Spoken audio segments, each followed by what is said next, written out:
Hi ನಮಸ್ಕಾರ news ಫಸ್ಟ್ಗೆ ಸ್ವಾಗತ. ನಾನು ನವೀನ್ ಕುಮಾರ್ BN. ಸುಖ ಸಂಸಾರಕ್ಕೆ 12 ಸೂತ್ರಗಳು ಅನ್ನುವಂತಹ ಮಾತಿದೆ.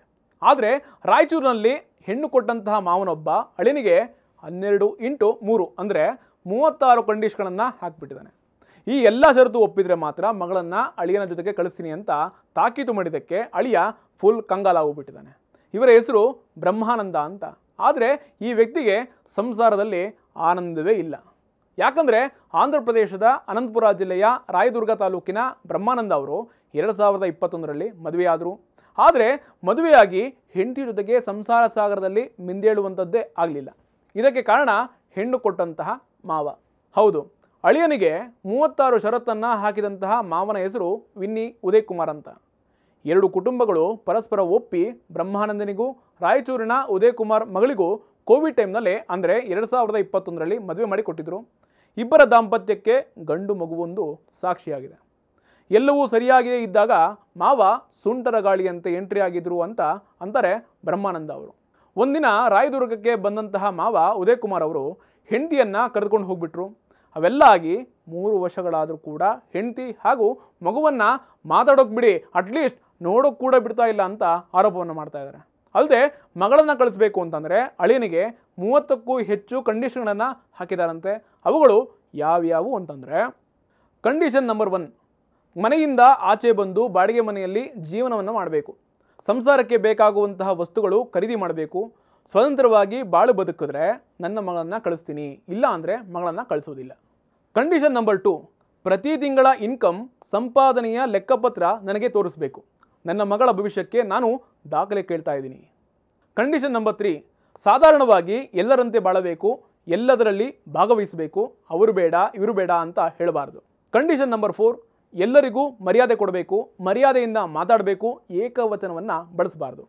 ಕಂಡೀಷನ್ ನಂಬರ್ 5, ನಿನ್ನ ಸಂಸಾರದಲ್ಲಿ ನಿನ್ನ ಅಕ್ಕ ತಂಗಿಯರು ಮಧ್ಯಸ್ಥಿಕೆಯನ್ನು ವಹಿಸಬಾರ್ದು, ಅವರು ಹೇಳಿದಂತೆ ನಡೆದುಕೊಳ್ಬಾರ್ದು, ನನ್ನ ಮಗಳು ಸ್ವತಂತ್ರವಾಗಿ ಬಾಳೋದಕ್ಕೆ ಬಿಡಬೇಕು. ಕಂಡೀಷನ್ ನಂಬರ್ 6, ನೀನು ಭ್ರಮಿತನಾಗಿ ಬರೀ ದೇವರು ಅಂತ ಇರಬಾರ್ದು, ಮೊದಲು ದುಡ್ಡು ಸಂಪಾದನೆ ಮಾಡಬೇಕು, ಪ್ರೀತಿಯಿಂದ ಇರಬೇಕು.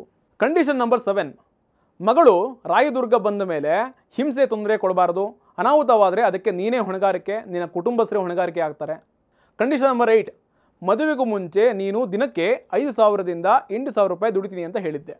ಒಟ್ಟು ತಿಂಗಳಿಗೆ 1.5 ಲಕ್ಷ ಆಗತ್ತೆ. ಹೀಗಾಗಿ ಪ್ರತಿ ತಿಂಗಳು ನಿನ್ನ ಹೆಂಡತಿಯ ಅಕೌಂಟ್ಗೆ 50,000 ರೂಪಾಯಿ ಹಣವನ್ನು ಜಮಾ ಮಾಡಬೇಕು. Condition number 9, bedsheet, pillow, TV, cooler ಎಲ್ಲದಕ್ಕೂ ಜಗಳವಾಡ್ತಾ ಇರ್ತೀರ. ಯಾವುದಕ್ಕೂ ಓನರ್ ಆಗಿರಬಾರ್ದು, no independent life. Condition number 10, ಯಾವಾಗಲೂ ನಾನೇ ಅಂತ ಹೇಳ್ತಾನೆ ಇರ್ತೀಯ, ಏಕವಚನದಲ್ಲೇ ಮಾತಾಡ್ತಾ ಇರ್ತೀಯ, ಎಲ್ಲರ ಜೊತೆಗೂ ಏಕವಚನದಿಂದಲೇ ಮಾತಾಡ್ತಾನೆ ಇರ್ತೀಯ. ಕಂಡೀಷನ್ ನಂಬರ್ 11, ನೀನೊಬ್ಬನೇ ಬಲವಂತ ಅನ್ನುವಂತೆ ಮಾತಾಡ್ತೀಯ. ಕಂಡೀಷನ್ ನಂಬರ್ 12, ನಿಮ್ಮಪ್ಪ ಅಮ್ಮನಿಗೂ ಮರ್ಯಾದೆ ಕೊಡಲ್ಲ, ಅವರಿಗೆ ಮಾತನಾಡಿದ ಹಾಗೆ ನಮಗೂ ಕೂಡ ಮರ್ಯಾದೆ ಕೊಡದೆ ಮಾತಾಡ್ತೀಯ. ಕಂಡೀಷನ್ ನಂಬರ್ 13, ಹೊರಗಡೆ ಹೀಗೆ ಮಾತನಾಡಿದ್ರೆ, ನಿನಗೆ ಹೊಡೆದ್ರೆ, ಏನೇ ಅನಾಹುತವಾದರೆ ಯಾರು ಜವಾಬ್ದಾರಿ. ಕಂಡೀಷನ್ ನಂಬರ್ 14, ಎದ್ದ ತಕ್ಷಣ ಮಗಳಿಗೆ ಬೈತಾನೆ ಇರ್ತೀಯ, ನಿನ್ನ ಮೇಲಿದಂತಹ ವಿಶ್ವಾಸ ಭರವಸೆ ಹೊರಟೋಗ್ಬಿಟ್ಟಿದೆ. ಕಂಡೀಷನ್ ನಂಬರ್ 15, ನಿನಗಿಂತ ಹೆಚ್ಚು ದುಡಿತೀನಿ ಅಂತ ನಿನ್ನ ಹೆಂಡತಿಗೆ ಹೇಳ್ತೀಯ, ನೀನು ಯಾರು ಅಂತೀಯ, ನಿನ್ನ ಮಿತಿಯಲ್ಲಿ ಇರು ಅಂತ ಹೇಳ್ತೀಯ. ಕಂಡೀಷನ್ ನಂಬರ್ 16, ಮದುವೆಗೂ ಮುಂಚೆ ಮನೆಯಲ್ಲಿ ಕೆಲಸ ಮಾಡೋರನ್ನ ಇಡ್ತೀನಿ ಅಂತ ಹೇಳಿದ್ದೆ, ಸ್ವತಂತ್ರವಾಗಿ ಬಿಡ್ತೀವಿ ಅಂತ ಹೇಳಿದ್ದೆ, ಯಾವುದೇ ಟಾರ್ಚರ್ ಕೊಡಲ್ಲ ಅಂತ ಹೇಳಿದ್ರಿ. ಕಂಡೀಷನ್ ನಂಬರ್ 17, ಆದರೆ ಮಗಳು ಗರ್ಭವತಿ ಇದ್ರೂ ಕೂಡ 7-8 ತಿಂಗಳು ಎಲ್ಲ ಕೆಲಸಗಳನ್ನು ಮಾಡಿಸ್ತಾನೆ ಇದ್ರಿ. ಕಂಡೀಷನ್ ನಂಬರ್ 18, ಮದುವೆ ಆದಂತಹ ನಂತರ 2-3 ತಿಂಗಳ ತನಕ ಮನೆಗೆ ಕಳಿಸ್ತೀನಿ ಅಂತ ಹೇಳಿದ್ರಿ, ಆದರೆ ಕಳಿಸಲೇ ಇಲ್ಲ. ಕಂಡೀಷನ್ ನಂಬರ್ 19, ನನ್ನ ಮಗಳನ್ನು ಜೈಲಿನ ಕೈದಿಗಳಂತೆ ಇಟ್ಕೊಂಡಿದ್ರಿ.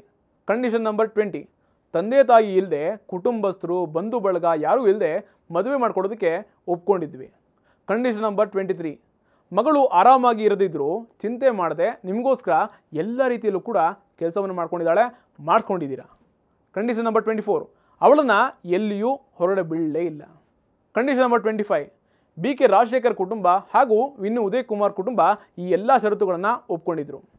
ಕಂಡೀಷನ್ ನಂಬರ್ 26, ಮುಂದಿನ ದಿನಗಳಲ್ಲಿ ಬ್ರಹ್ಮಾನಂದನ ನಡವಳಿಕೆ ನೋಡಿಕೊಂಡು ಮಗಳನ್ನು ಕಳಿಸ್ಕೊಡ್ತೀವಿ. ಈ ರೀತಿ ಮಗಳನ್ನು ಮದುವೆ ಮಾಡಿಕೊಟ್ಟಂತಹ ಮಾವ ಇಬ್ಬರನ್ನು ಕೂಡ ಸಂಸಾರ ಮಾಡೋದಕ್ಕೆ ಬಿಡ್ತಾ ಇಲ್ಲ. ಅನಾವಶ್ಯಕವಾದಂತಹ ಷರತ್ತುಗಳನ್ನು ಹಾಕಿ ಮಗಳು, ಅಳಿಯ ಹಾಗೂ ಮೊಮ್ಮಗನಿಗೂ ನೆಮ್ಮದಿ ಇಲ್ಲದಂತೆ ಆಗೋಗ್ಬಿಟ್ಟಿದೆ. ಈ ಎಲ್ಲ ಷರತ್ತುಗಳಿಗೆ ಒಪ್ಪಿದ್ರೆ ಮಾತ್ರ ಮಗಳನ್ನು ಕಳಿಸ್ಕೊಡ್ತೀನಿ ಅಂತ ಮಾವನಿಂದ ಅಳಿಯ ಕಂಗಾಲಾಗೋಗ್ಬಿಟ್ಟಿದ್ದಾನೆ. ಈ 30ಕ್ಕೂ ಹೆಚ್ಚಿನ ಷರತ್ತುಗಳನ್ನು ನೋಡ್ತಾ ಇದ್ರೆ ಅಳಿಯನ ಹಿನ್ನೆಲೆ ಬಗ್ಗೆಯೂ ಕೂಡ ನಾವು ಯೋಚನೆ ಮಾಡಬೇಕಾಗತ್ತೆ. 4 ಗೋಡೆ ಮಧ್ಯೆ ಆಗುವಂತಹ ವಿಚಾರಗಳು ಒಂದೇ ತಕ್ಕಡಿಯಲ್ಲಿ ಹಾಕಿ ತೂಗಬಾರದು. ಎರಡೂ ಕಡೆ ವಿಚಾರ ಮಾಡಿಯೇ ಚರ್ಚೆ ಆಗಬೇಕು.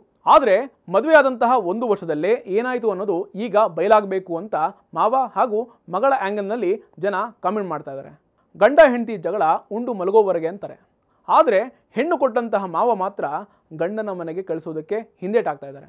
ಸಂಸಾರದಲ್ಲಿ ಪ್ರೀತಿ ಮಾತ್ರ ಅಲ್ಲದೆ ಹೊಂದಾಣಿಕೆಯಿಂದ ಅನುಸರಿಸಿಕೊಂಡು ಹೋಗಬೇಕಾಗಿದೆ. ಇಲ್ಲದಿದ್ರೆ ಸಂಸಾರ ಗಾಳಿಗೆ ಸಿಕ್ಕಂತಹ ಗಾಳಿಪಟ ಆಗೋಗುತ್ತೆ. ಆದಷ್ಟು ಮಾವ ಅಳಿಯನ ವೈಮನಸ್ಸು ದೂರವಾಗಿ ಪತಿ ಪತ್ನಿ ಮಗು ಹತ್ತಿರವಾಗಬೇಕಾಗಿದೆ. ಅಪ್ಡೇಟ್ಗಳಿಗಾಗಿ ನೋಡ್ತಾ ಇರಿ ನ್ಯೂಸ್ ಫಸ್ಟ್, ನಿರ್ಭೀತಿಯಿಂದ ನಿಮ್ಮ ಪರವಾಗಿ. ನ್ಯೂಸ್ ಫಸ್ಟ್, ನಿರ್ಭೀತಿಯಿಂದ ನಿಮ್ಮ ಪರವಾಗಿ.